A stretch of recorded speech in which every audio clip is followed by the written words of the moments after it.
के साथ बात करना चाहेंगे, उनकी बातों को जरूर सुनिएगा और अच्छे से सुनिएगा। अभी 2 मिनट रुक जाओ, 2 मिनट रुक जाओ, 2 मिनट रुक जाओ। आप लोग बैठ जाइए जरा, 2 मिनट के लिए मैं कुछ बात बताना चाहता हूँ। वैसे तो मुझे यहाँ बोलना नहीं था, मैंने मना ही किया कि मैं यहाँ नहीं बोलूंगा, क्योंकि मैं एक अतिथि हूँ, एक मित्र हूँ, मित्र के नाते आया हूँ। लेकिन एक बात मुझे लगा उनकी, जब स्पीच हो रही थी, जब वो बोल रहे थे, तो मुझे लगा ये बात बता देनी चाहिए, क्योंकि उन्होंने कहा ये उनका परिवार है और परिवार से कुछ छुपाना नहीं चाहिए। मैं एक पॉलिटिकल ट्रेनर हूं, पिछले 18 साल से पॉलिटिशियंस को ट्रेनिंग दे रहा हूं। अलग अलग लेवल पर बहुत सारे सांसदों, विधायकों को ट्रेन किया, अलग अलग पार्टियों के लिए काम किया। निशिकांत जी मेरे मित्र हैं, मुझसे मिले, हमारी मित्रता काफी लंबी है, लेकिन पिछले महीने आए और मुझसे कहा कि सर आप इतने बड़े ट्रेनर हैं, आप मेरे मित्र भी हैं, आप मेरे लिए सिर्फ एक काम कर दीजिए। मुझे लगा शायद अपने लिए कुछ मांगेंगे, क्योंकि मेरा तो MP MLA आते हैं और वो क्या कहते हैं, मेरे लिए ये कर दो, वो कर दो, वो कर दो। और आज उस महान व्यक्ति के सामने बात बोल रहा हूं। उन्होंने क्या कहा? उन्होंने कहा मेरा सिर्फ एक ही सपना है, मेरे समाज से ऐसे लोगों को तैयार कर दीजिए जो राजनेता बनकर सदन में चले जाए, विधायक बन जाए, मुझे और कुछ नहीं चाहिए।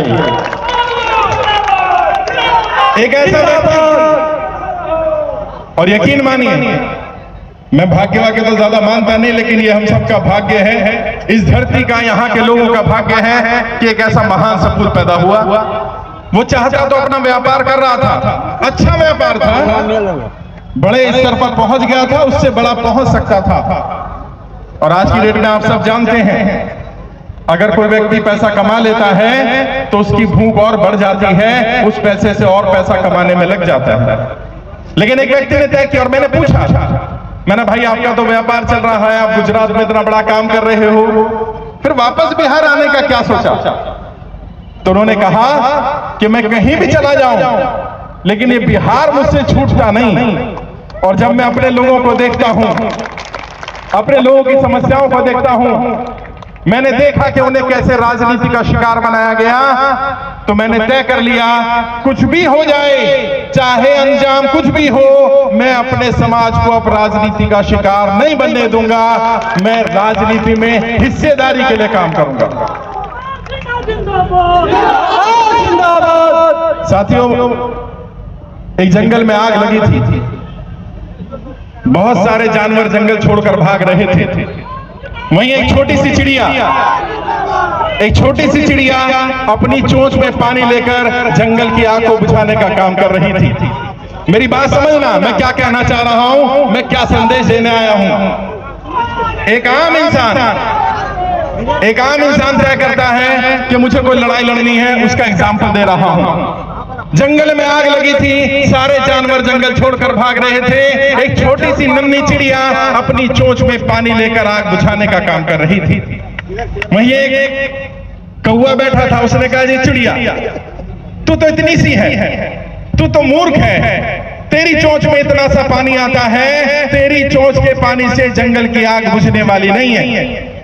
उस चिड़िया ने क्या जवाब दिया? और उस चिड़िया का जो जवाब था वही निशिकांत सिन्हा का भी जवाब था। उस चिड़िया ने कहा मुझे मालूम है मेरी चोंच छोटी है, मुझे मालूम है इसमें ज्यादा पानी नहीं आता, मुझे मालूम है मेरी चोंच से आग बुझने वाली नहीं है, लेकिन जब इस जंगल की आग का इतिहास लिखा जाएगा, मेरा नाम आग बुझाने वालों में लिखा जाएगा, आग लगाने वालों में नहीं लिखा जाएगा।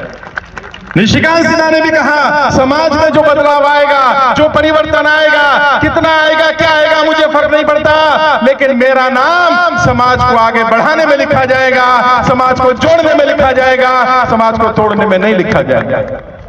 और इस सोच के साथ अगर कोई व्यक्ति आए और वो मुझे कहे तो मुझे तो आना ही था। वैसे राजनीतिक मंच नहीं है, कभी और राजनीति की बात करेंगे, लेकिन एक और बात बता देना चाहता हूं, एक संदेश ले जाना। तुम्हारे बीच में भी बहुत सारे लोग होंगे। कल निशिकांत जी की प्रेस कॉन्फ्रेंस सुन रहा था, उन्होंने कहा अभी हमें नहीं पता हम राजनीति करेंगे कि नहीं करेंगे। सही बात है, उनकी सोच ठीक है, समाज ऐसे तय करे। लेकिन मैं आप सबसे पूछना चाहता हूं, अगर निशिकांत जैसा व्यक्ति, पढ़ा लिखा, समझदार, समाज के लिए काम करने वाला व्यक्ति वो राजनीति में नहीं आएगा तो कैसे लोग आएंगे? वही आएंगे जो आ रहे हैं। और यकीन मानिए बहुत सारे लोगों के समाज से भी अपने आप को कहते हैं मैं राजनीति में रुचि नहीं लेता। अगर आप में से कोई ये कहता है मैं राजनीति में रुचि नहीं लेता, या आपसे कोई कहे कि मैं राजनीति में रुचि नहीं लेता, तो उसे बता देना आप राजनीति में रुचि ले ना ले, राजनीति आप में पूरी पूरी रुचि लेती है। राजनीति आपकी जाति में रुचि लेती है, राजनीति आपके धर्म में रुचि लेती है, और वो राजनीति जो आपकी कमाई, आपकी जगहों के नाम, आपके खर्चे, हर चीज तय करना चाहती है, आप वो राजनीति क्यों नहीं तय करना चाहते? आज समय है तय करने का, और मैं समझता हूं हम सब सहमत होंगे इस बात पर कि निशिकांत सिन्हा जी को राजनीति में आना चाहिए, अपनी दावेदारी पेश करनी चाहिए। तैयार है? ऐसे नहीं, दोनों हाथ उठाकर तैयार है? निशिकांत जी तुम आगे बढ़ो, निशिकांत जी आगे बढ़ो। मैं समझता हूं निशिकांत जी को जवाब मिल गया होगा, मैंने भी यही कहा था, पूरा समाज तैयार है। 4 लाइनें कहूंगा निशिकांत जी के लिए, और ये उनकी सोच के लिए है। धुआं बनकर कभी पर्वतों से उड़ते हैं, धुआं बनकर कभी पर्वतों से उड़ते हैं, खुशबू बनकर कभी गुलों से उड़ते हैं, और ये कैंचियां हमें उड़ने से क्या क्या